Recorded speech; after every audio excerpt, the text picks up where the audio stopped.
Instagram. I'm also just joining live on Facebook as well. So, today we have a super interesting topic for our Wellness Wednesday, and we are going to discuss all about the concept of psychobiotics, right? So, for today, I'm going to cover three main things in the live session. I will be talking mainly about the gut brain axis.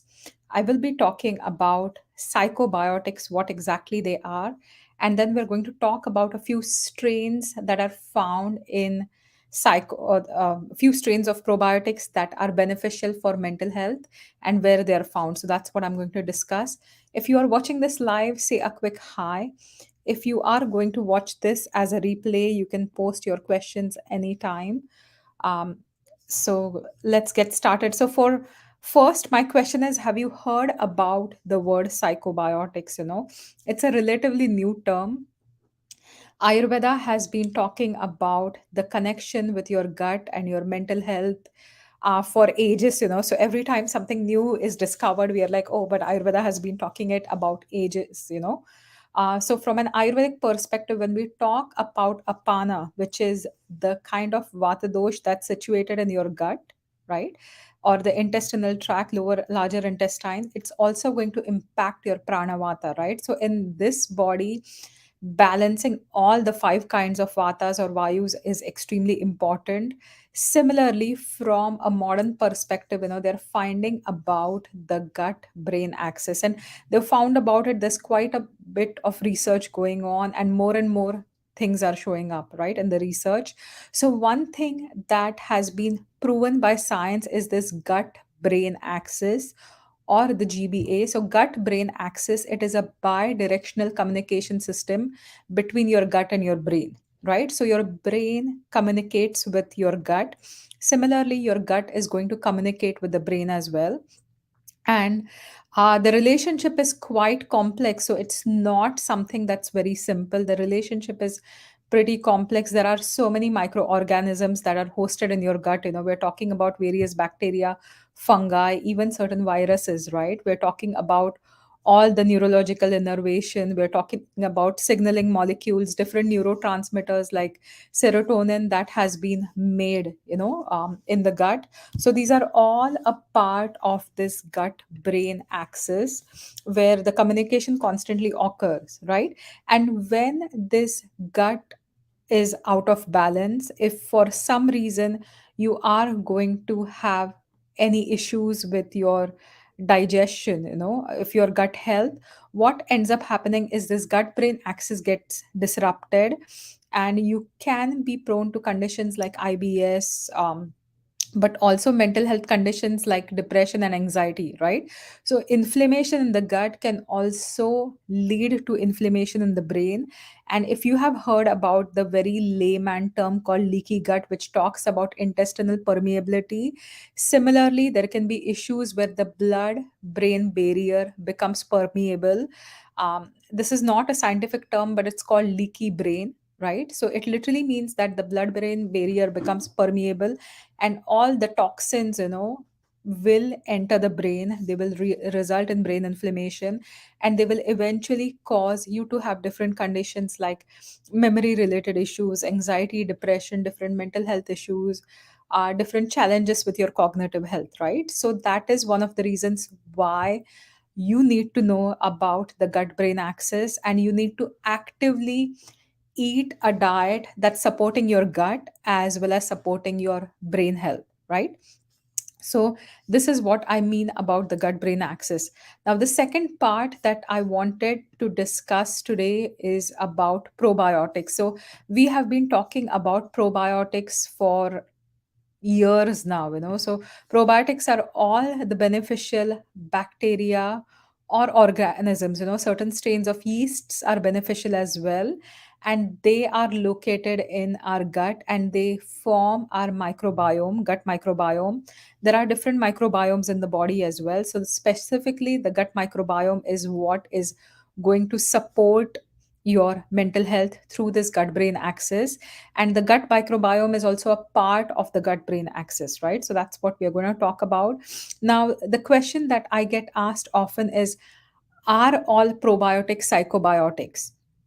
For that, we have to learn the term psychobiotic.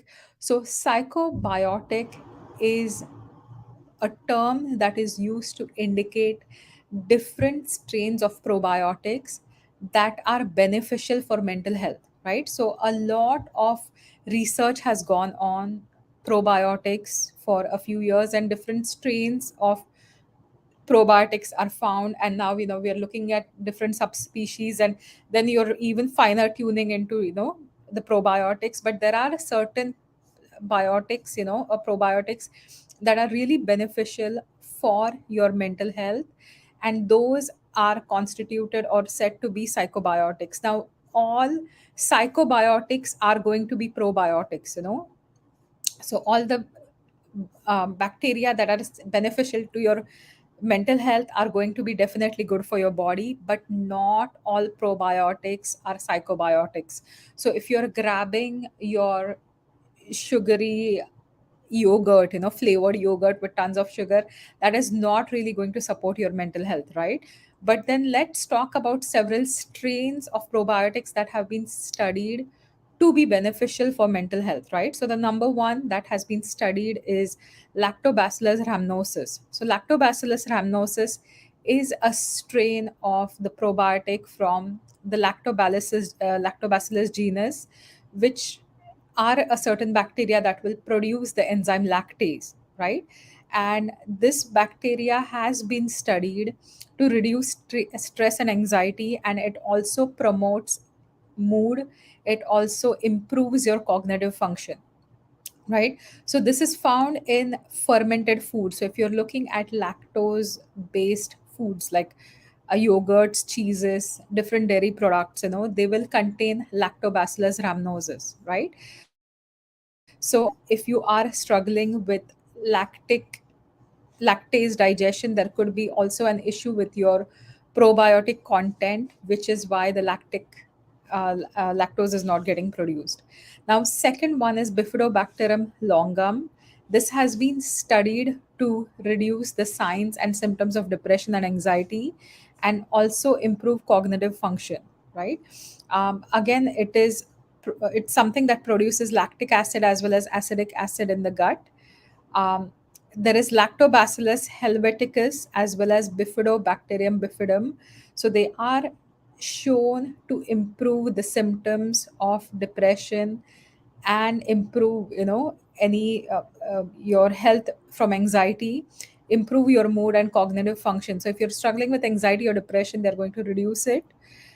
There is Lactobacillus plantarum as well. So this has been studied to mainly reduce the inflammation in your gut, and it will improve your mood and cognitive function.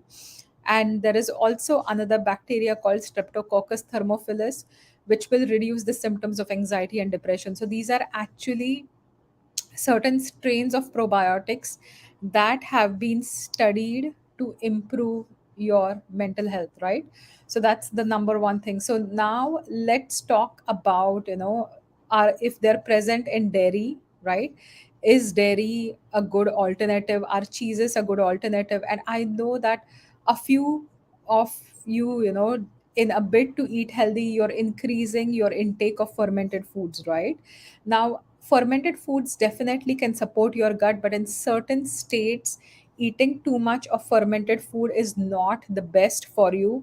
An example is if you have any histamine related issues, right? So, any fermented food is going to increase the histamine. I'll give you an example. I had an amazing case study today. There was this young girl who was 6 who was brought to me by her mom for a consultation, and she had severe cramping stomach ache, right? So severe pain in the stomach. She couldn't go to school. She was in like lots of pain, and it was like a band like pain that she was experiencing. Her digestion was off, the bowel movement was off, she was getting headaches, she was also getting hives, and like really big red hives.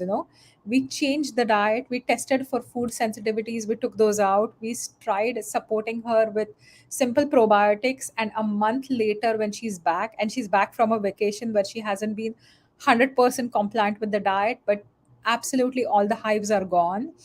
Even the digestive symptoms are gone. She has better energy, she's not as tired, she's able to focus better, right? So her mental health has improved significantly as well.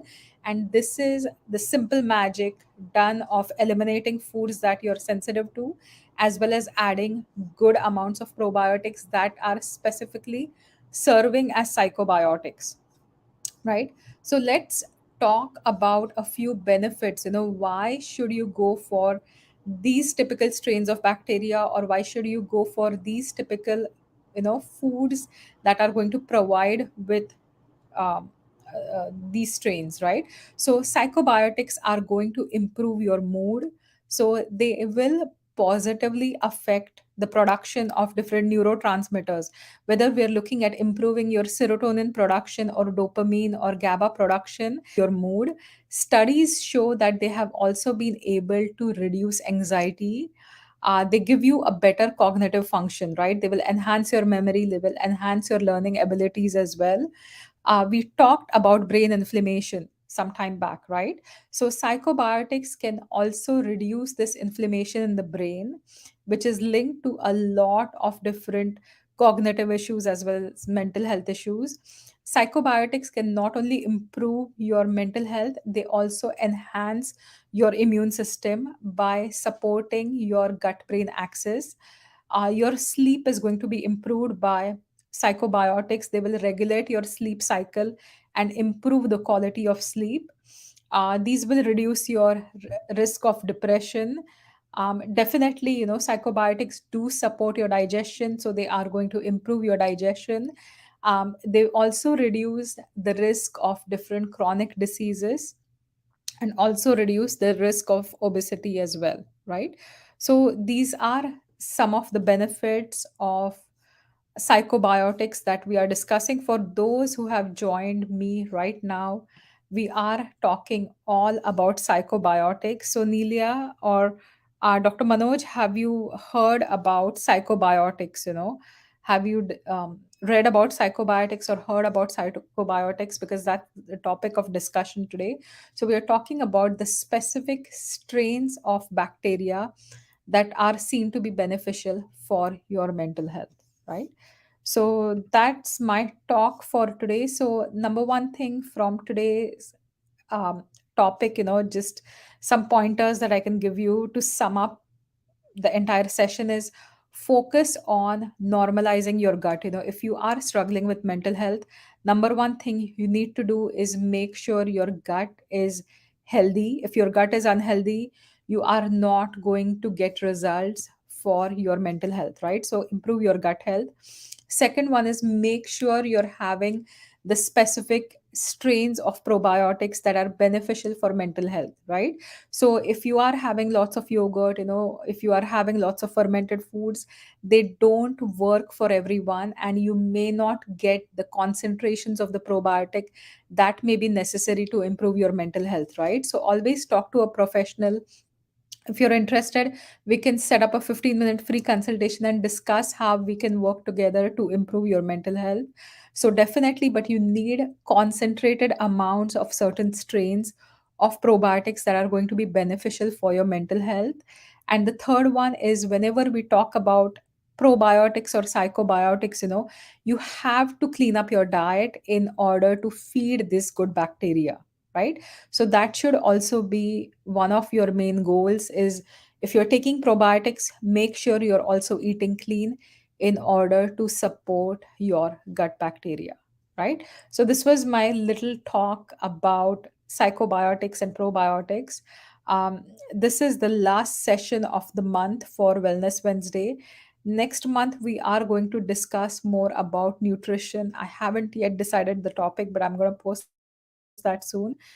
Thanks, everyone. Feel free to post any questions that you have here about probiotics for mental health or psychobiotics, and I'll be back to answer all your questions. And I will see you next week at noon to discuss more about different probiotics.